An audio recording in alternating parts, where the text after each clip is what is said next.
Hi. I saw a comment about, doing your magic inside of a magic square instead of a magic circle. And I figured I ought to remind us that these sorts of things are not only possible, but they're realistic within the scope of geometry. So here we've got our magic circle. And for a magic circle of a certain size, you can do an angle which is a perpendicular bisector. And we do that by ideally drawing a line between 3 points, but on this paper I don't necessarily have the ability to do that.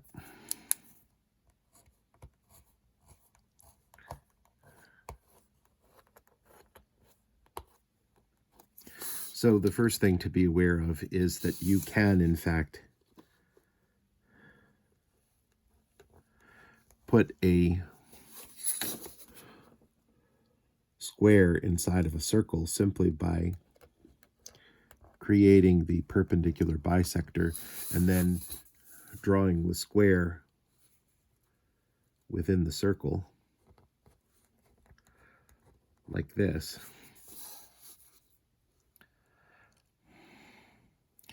And this is a square. And that's pretty cool and that's pretty easy. But there's something that's even more elegant. And to do that, we're going to take a compass that is set to the radius. But instead of starting at the radius, we're going to start on the circumference. And we get a circle like that. And a circle like that. And we're starting from the points of the compass, as you can see, the points of this circle. And we get sort of this flower shape.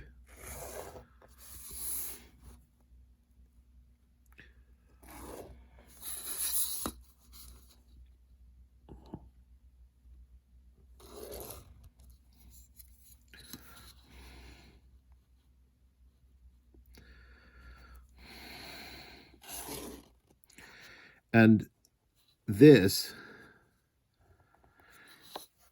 is the process for drawing a square orthogonal or at right angles to a given line. So we started out with a line, and then we're creating these flower arcs in order to draw a square that touches the circle at exactly 4 and only 4 points. Now, if you draw this line exactly east-west, then this square is going to be aligned with the cardinal directions. And these are going to, so this is going to be east, this is going to be west, this is going to be north, this is going to be south, and this corner here is going to be exactly southwest. This corner is going to be exactly northeast. This corner is going to be exactly southeast. And this corner is going to be exactly northwest. And you have the ability to put a circle inside of a square. Why is this important? This is the geometric process for outlining the sacred space that is used in Hinduism for conjuring a fire to consecrate a temple.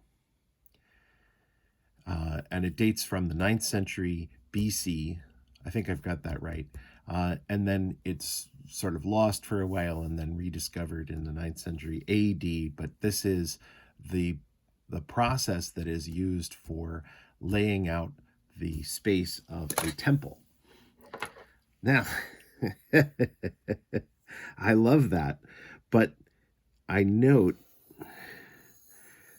that by laying out the space exactly, you are then in a position to put your circle exactly inside, and you've got 2 layers of protection. 1, you've oriented to the cardinal directions, and 2, you now have space for that band of sacred text or metaphysical instructions that are usually found in magic circles of various kinds. And again, from a geometric standpoint, not always in reality, but in a geometric standpoint,